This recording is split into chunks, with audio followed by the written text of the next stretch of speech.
সামান্য পেটে ব্যথা হলে চলে যায় সিঙ্গাপুরের মাউন্ট এলিজাবেথ হসপিটালে, নাম শুনছেন?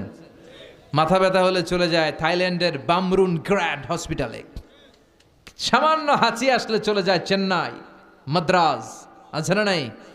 নিজের দেশের চিকিৎসা ব্যবস্থার কি অবস্থা, ওইদিকে ধার ধারে না। আপনারা মালয়েশিয়ার মাহাথির মোহাম্মদের নাম শুনেছেন? 22 বছর ক্ষমতায় ছিলেন, কিছুদিন রাজনীতি থেকে আউট ছিলেন, আবার এখন মালয়েশিয়ার প্রধান। আল্লাহ আবার সুযোগ করে দিস। এত বয়স্ক কিন্তু বডিটাকে ফিট রেখেছেন। 22 বছর মালয়েশিয়াকে শাসন করে গোটা বিশ্বের জন্য মালয়েশিয়াকে একটা মডেল দেশ, মডেল রাষ্ট্র হিসেবে তিনি গড়ে তুলেছিলেন।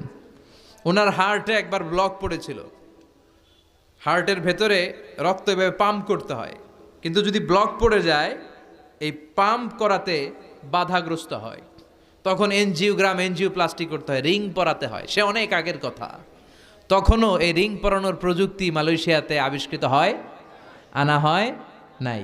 এটা ছিল পাশের দেশ সিঙ্গাপুরে। তার ব্যক্তিগত চিকিৎসকরা বলল, স্যার আমাদের চিকিৎসায় তো এটা নাই, আপনাকে বাঁচতে হলে সিঙ্গাপুর যেতে হবে, ওখানে যে রিং পরান। ঠিক ওই সময়